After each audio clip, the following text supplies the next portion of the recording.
खिपरो जे दर्स house में GD अगवान हाजी खुदा बख्श, दर्स यूसुफ, पप्पू कायम खानी, चौधरी लियाकत राजपूत हंगामी प्रेस कॉन्फ्रेंस कंदे चयो त खिपरो में ARO ऐं RO सियासी बुनियादनि ते कमु करे रहिया आहिनि, जेका सरासर नाइंसाफ़ी आहे। हुननि चयो त मुख़ालिफ़ ARO ऐं RO मार्फत हींअर सां धांधली करे रहिया आहिनि। हुननि वधीक चयो त ARO सैयद असगर अली शाह ऑफिस में वेही थो।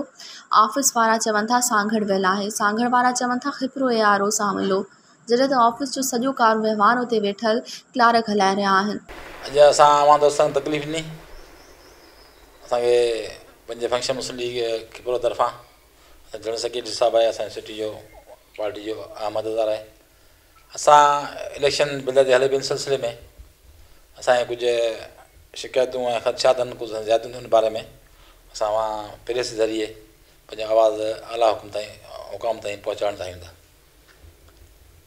जॾहिं त अॼु जेको पोलिंग स्टेशन जो फाइनल हो RO करे लिस्टूं आयूज़ा करणियूं हुयूं, तॾहिं असांजा अॼु उमेदवार ऑफिस में पहुता त ऑफिसूं ROs जूं बंदि हुयूं।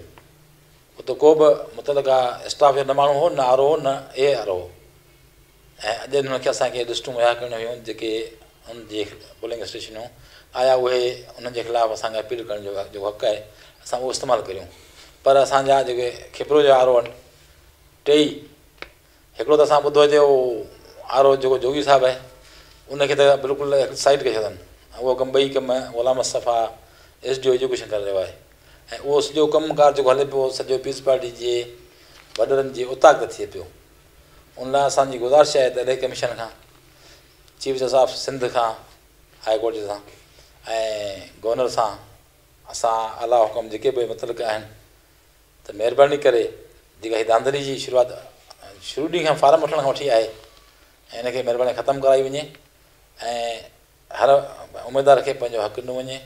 ऐं हीअ ख़ासि RO असांजो मुतालबो जेके RO हिन वक़्तु वेठा आहिनि, हिन में का बि तवक न आहे असांखे इंसाफ़ जी, उमेद जी या गैर वंदारी। उन लाइ महिरबानी करे हिन RO खे मुअतल करे उन जाइ ते जुडिशरी RO मुक़ररु कया वञनि त जीअं आवाम खे पंहिंजो रिलीफ मिले। ऐं बिलदाद इलेक्शन आवाम जी हेठीं रूट जी आहे त उन में उन्हनि खे फ्री छॾे वञे न।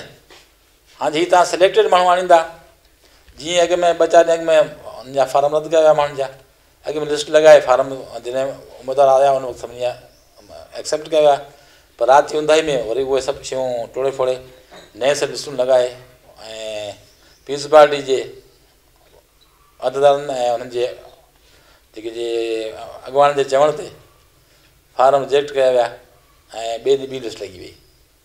त इन खां वधीक ॿी नाइंसाफ़ी कहिड़ी हूंदी, इन खां वधीक ॿी जानदारी कहिड़ी हूंदी। सो असांजी इलेक्शन कमीशन खां, chief justice of Sindh Karachi सां मुतालबो आहे त महिरबानी करे इन RO खे हटाए करे उनजी जाइ ते जुडिशरी खे पावर न वञनि ऐं हिननि जे ख़िलाफ़ु इंक्वायरी कई वञे। पहिरें ॾींहुं वठी बाक़ाइदे हीअ कमदारी करे आहिनि जेको ऑफिसर को हिकिड़ो चऊं आहे त उनखे हटाए उन जाइ ते ख़ासि तौर ते एजुकेशन जा 2 हिकु छोकिरा स्टाफ जा, हिकु अकरम कायम खानी उहो टीचर आहे, उहो RO ऑफिस खे हलाए उहो पियो, ॿियो हनीफ़ समेत जो उहो RO ऑफिस हलाए पियो। जेका बि शइ हुते वेठा आहिनि उहे पीस पार्टी जी नुमाइंदगी करे रहिया आहिनि। महिरबानी करे हिननि ते एक्शन वरितो वञे ऐं असांखे उमेदवारनि खे इंसाफ़ ॾिनो वञे त जीअं इलेक्शन शफ़ाफ़ थी ऐं आवाम जो वोट जेको जंहिंखे मिले उन जो हक़ आहे उनखे अचनि।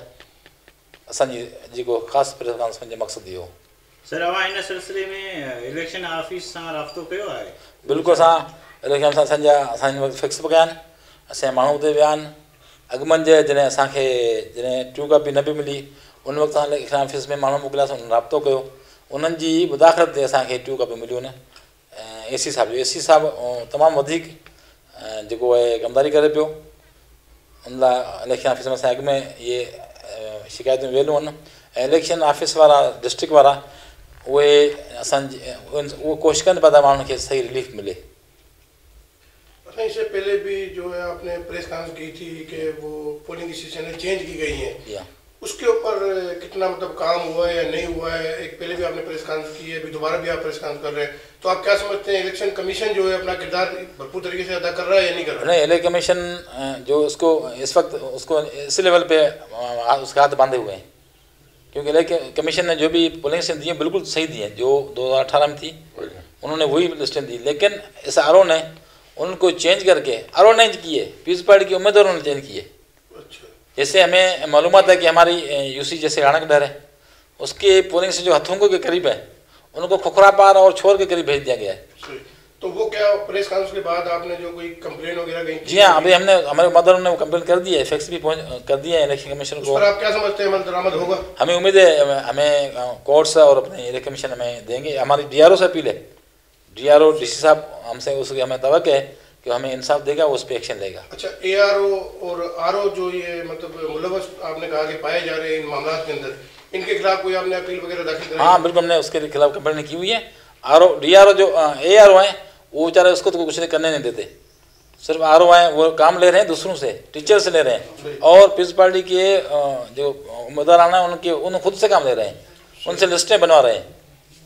जो भी फार्म रद्द हुए थे उस हवाले से आपने कहाँ पे अपील दाखिल कराई? हमने उस सेशन जज के पास जो अपील अथॉरिटी है वहाँ की हुई है। सही। हाँ इंशाल्लाह वो हमें उम्मीद है वो हमारे भारत उसने पहले दिन उसको एक्सेप्ट किया, दूसरे दिन रद्द कर दिया है। मज़ीद ख़बरनि ऐं तफ़सीलात लाइ विज़िट कयो असांजी वेबसाइट www.awamiNewsHD.com ऐं ॾिसंदा रहो अवामी न्यूज़ HD।